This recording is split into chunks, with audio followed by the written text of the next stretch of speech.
بسم الله الرحمن الرحيم. قل اللهم مالك الملك تؤتي الملك من تشاء وتنزع الملك ممن تشاء وتعز من تشاء وتذل من تشاء بيدك الخير انك على كل شيء قدير. ايها الاخوه الحضور، المعركة شرسة جدا لأن فيها تيارات عديدة. العواطف فيها ما عادتش تنفع، العواطف فيها ما تنفعش. التماسك والتآزر والاعتصام على قلب رجل واحد في هذه المعركة، وإلا ستسرق الثورة من يوم 25 إلى ما شاء الله حتى تقوم ثورة أخرى. احنا قمنا بثورة 25 يناير عشان نخلص من سيئات كتيرة، من عيوب كتيرة أخرتنا 30 سنة. 30 سنة في عمر الشعوب ب100 سنة. يعني مصر اتأخرت 30 سنة في عمر الشعوب المتقدمة. ال 30 سنة دول ب100 سنة. تخيل انك انت بتمشيك 100 سنة، كان يبقى مستواك المعيشي شكله ايه؟ ده ليه؟ لان احنا سيبنا الفساد يستشري دون ان نقول له قف. وقفنا في مكاننا محل سنة، ما عرفناش اخبار، كنا ماشيين على امانه، ما كانش عندنا الجرأة نقول فلان عيبه ايه، ولا النظام ده عيبه ايه، ولا ايه اللي بيجرى، ولا ايه خيرات مصر راحت فين. كله كان ساكت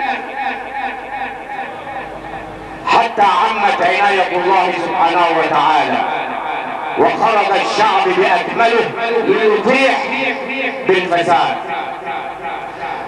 طب يجوز ان احنا بعد ما مشينا المشوار ده نرجع نخش في فساد تاني؟ ينفع؟ ما ينفعش. ينفع نحط رقبتنا في ايد حزب يتحكم فينا لوحده؟ ما ينفعش. لازم نكون واعيين، وخصوصا للمجلس اللي جاي ده، ان يبقى فيه توازن للقوة السياسية داخل هذا البرلمان.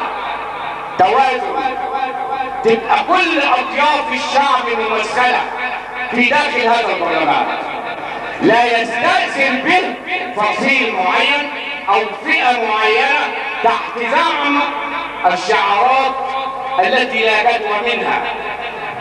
مسلم وغير مسلم، مسيحي قبطي، احنا كلنا مسلمين، ومرجعيتنا في الاسلام للازهر الشريف. هو ده منبرنا. ربنا ما بعتش رسول غير محمد صلى الله عليه وسلم.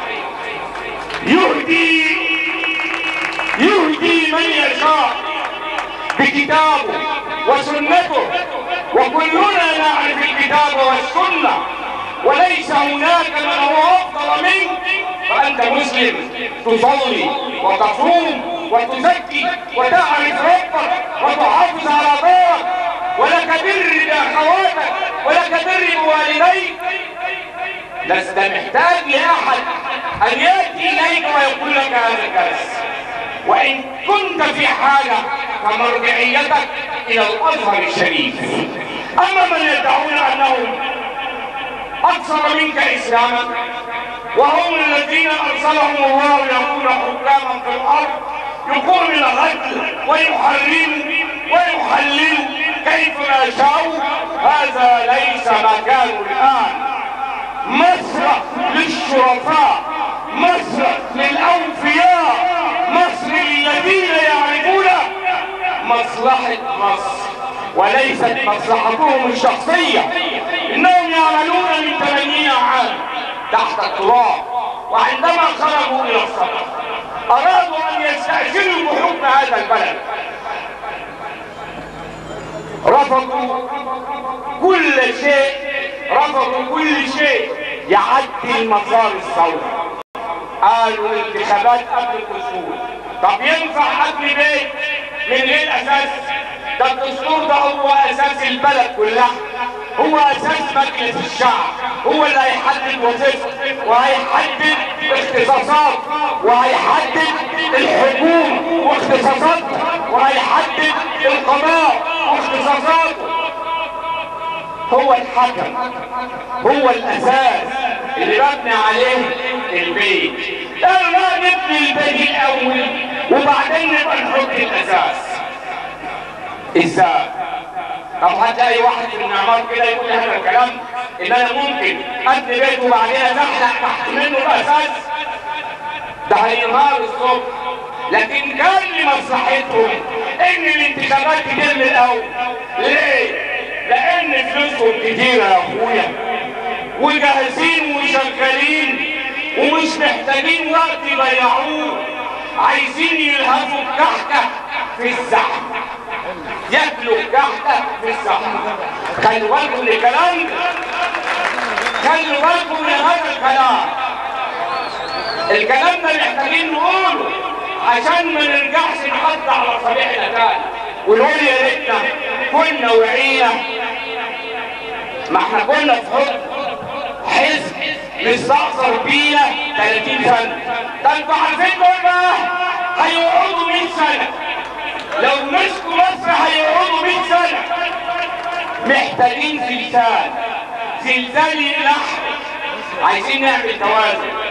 المعركة في مرحلتها الأولى، المرحلة الأولى هم خدوا برضه الشعب على أعماه وحصدوا معظم الكراسي. النهارده لازم نفوق، لازم نفوق للي جاي.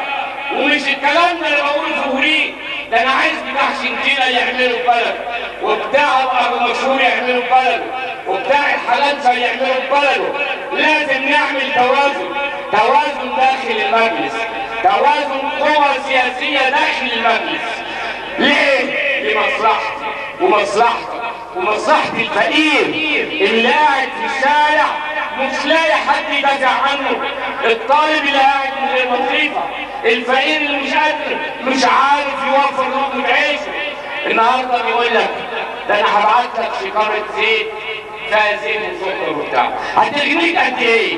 هتغنيك كام يوم؟ هتغنيك كام شهر؟ ده ينفع مقابل انك تعيش حياتك كلها تعبان؟ ما ينفعش. هديك 50 جنيه، هديك 100 جنيه في السوق. طب ما انت جربت الكلام ده وجنيت من وراه سيئات 30 سنه. ال 30 سنه دول في عمرك ب 100 سنه انت واولادك، اجيال ضاعت في السكه. فاحنا عايزين نفوق، عايزين نعرف ان توازن القوى السياسيه داخل البرلمان من صالح الجميع. هم خدوا اصوات، ما ينفعش ياخدوا اغلبيه، ما ينفعش، لان لو خدوا اغلبيه يبقى احنا دخلنا في حكم حزب جديد مش هيخرج عن قفانا ولا هيحل عن شماله ولا بعد 100 سنه. فوق وصحوا ما تاخدوش العاطفه وتقول ده انا رايح لبتوع الدين ورايح لبتوع الاسلام. ده شعارات انا اللي عارفها من زمان. احنا عايزين نخش على بتاع التجمع وعايزين نخش على بتاع الناصري وعايزين نخش على بتاع، لان هم دول اللي بيدافعوا عن القراءة الفقهية. عايزين نخش على الشباب، واحد زي عماد الجد بيتطوع وداخل في وسط الحيتان يصالح، نقف معاه لان ده دم جديد، شباب جديد. ولما ما يعجبكش 4 سنين قول له مع السلامه. لكن اوعى العاطفه تاخدك وتوديك للي هيحطوك في جهنم، هيولعوا في كده.